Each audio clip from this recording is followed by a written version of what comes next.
tubifurije wa gatatu mwiza cyane. Inter domira mu gihugu cy'Ubutaliyani, cy'amakuru ya Gazzetta dello Sport cyatubwira ko ikipe ishyize hamwe. Umutoza akaba ari kumvikana n'abayobozi, abantu bose mudu ni imwe rwose, bakaba biteguye match bafite rero na Getafe muri Europa League. Ni kimwe cy'umunani kirangiza. La Gazzetta dello Sport kandi yatubwira ko Cristiano Ronaldo akaba ngo atishimye cyane. Ntiyishimye kubera ko bamutwaye top scorer wa Serie A, banamutwara Soulier d'Or yashakaga. Cristiano Ronaldo rero ngubu umutima we wose yawerekeze muri Champions League. Lyon ifite ibibazo rwose nk'uko ikinyamakuru cyo ku mpapuro z'iroza kibitangaza. Tutto Sport kandi mu gihugu cy'Ubutaliyani iratubwira ko aba bagabo bane ngo bafite inzira enye zitandukanye bari gutekerezaho. Umutoza w'ikipe Inter domira Antonio Conte ari haratekereza match afitanye n'ikipe ya Getafe mu gihugu cy'Ubudage, ariko ngo akazoza ke kari hakabazo. Tutto Sport kandi katubwira ko Paul Dybala akaba ari mu byishimo bikomeye cyane nyuma yo kuba umukinnyi wa saison mu gihugu cy'Ubutaliyani. Hanyuma ngo nta kindi kimurashinga ni gukira vuba yakselera yerekeza kuri match ya Lyon. Agomba kuyimera nabi cyane muri iki cyumweru. Uyu munyasuwede we Zlatan Ibrahimovic ngo nta kindi ari gutekereza ni ukongera amasezerano y'umwaka mu ikipe ya Mirase. Hanyuma Salvatore Sirigue akaba ari gutekereza kuva mu ikipe ya Torino. Ikinyamakuru L'Equipe mu gihugu cy'Ubufaransa cyo kiratubwira ko match yahuje Montpellier ndetse na Strasbourg ku itariki 28 z'ukwezi kwa karindwi. Iyi match ngo yasize abakinnyi banduye COVID-19 bageze ku 10. Harimo 9 ba Strasbourg ndetse n'umwe wa Montpellier. Ngibi biteye impungenge cyane shampiyona ya Ligue 1 mu Bufaransa igomba gutangira kuri 22 z'uku kwezi kwa 8. Ikinyamakuru L'Equipe mu gihugu cy'Ubufaransa cyatubwira ko Axel Disasi washakishwaga cyane n'ikipe ya Arsenal ari hafi kumvikana n'ikipe ya Monaco ava muri Reims, n'umudefenseur mwiza cyane umutima defense. Kwerekeje mu gihugu cya Espagne, ikinyamakuru AC cyagarutse kwisezera rya Iker Casillas y'umupira w'amaguru. Ikinyamakuru kitubwira ko buri muntu wese yakifuza kugira kariyeri nk'uyu mugabo. Yatwaye igikombe cy'isi, yatwaye ibikombe bibiri byo ku mugabane Burayi na Espagne, atwara shampiyona 5, atwara Champions League 3, yatwaye buri kimwe cyose. Ikinyamakuru AC rero cyagarutse ku magambo y'uyu mugabo wavuze ko yabonye stade cyangwa ikibuga cy'umupira w'amaguru ahita abona ko ari bwo buzima bwe. Ikinyamakuru Marca cyo nta magambo menshi cyane, kikaba cyavuze ati Casillas ntago tuzigera twibagirwa ibitangaza byawe. Ikinyamakuru Marca kikaba cyaganira na Ferran Torres wamaze gusinyira ikipe ya Manchester City imyaka 5. Ferran Torres akayatangaje ko Dani Parejo wari kapiteni we mu ikipe ya Valence ngo ntago yigeze mubera kapiteni mwiza. Mondo Deportivo yagarutse kuri Frankie de Jong kuri wa gatandatu ngari tayari guhura n'ikipe ya Napoli, ni muzima rwose ngaruzuye. Uyu musore akaba yanatangaje ko mu mutwe w'abakinnyi w'ikipe ya Barcelona atekereza match enye ziri imbere baratwara Champions League. Ikinyamakuru Sport cy'Ikatalunya cyo kiratubwira ko Messi nta kindi ari gutekereza mu mutwe we. Iyi nzozi ze no gutwara Champions League ya 5 uyu mwaka. Bamaze imyaka 4 batayikoraho, baheruka 2015 gihe batwaraga triple. Ubu Messi ngo nta kindi nukwinjira mu mateka y'abantu batwaye Champions League 5 nicyo ashaka gukora.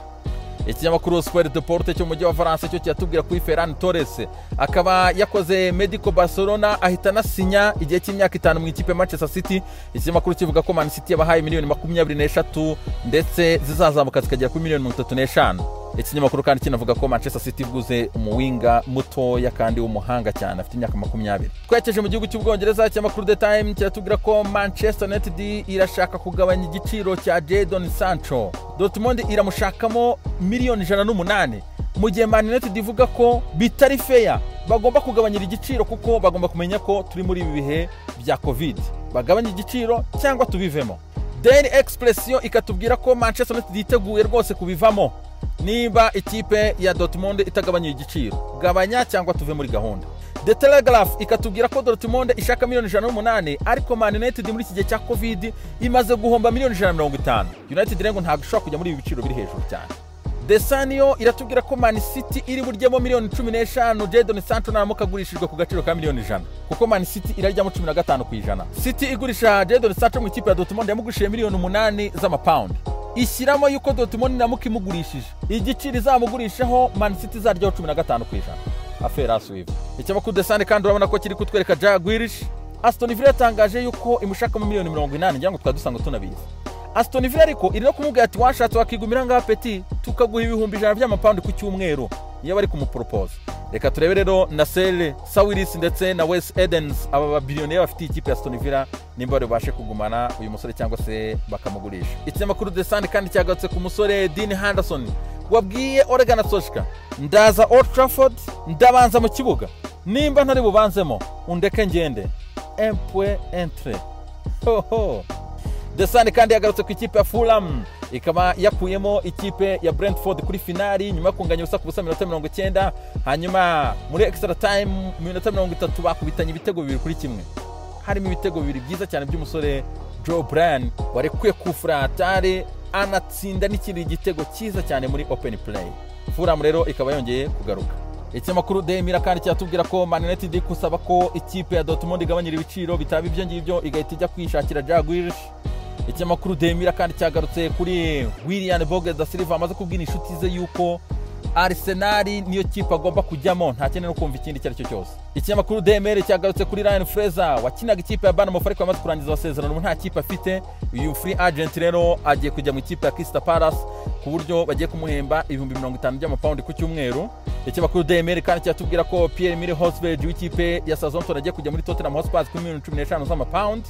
Southampton nayo igahita igura muri Tottenham Hotspur bwa burundu irishyura 12 z'amapaundi kuri umusore yari yatiye mu ikipe ya Tottenham Walker Peters. The Mirror kandi yatubwira ko Burnley yamaze gutangaza yuko James Tarkowski mu defense n'umutima wa defense w'umushaka ni 50,000 z'amapaundi.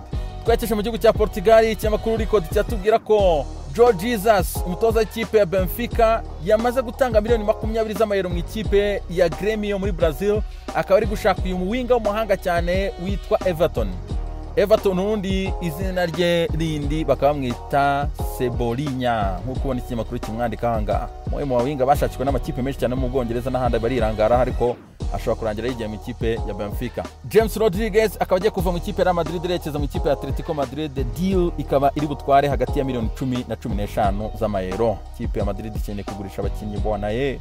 Les amis mugire umunsi mwiza cyane, Imana ibarinde.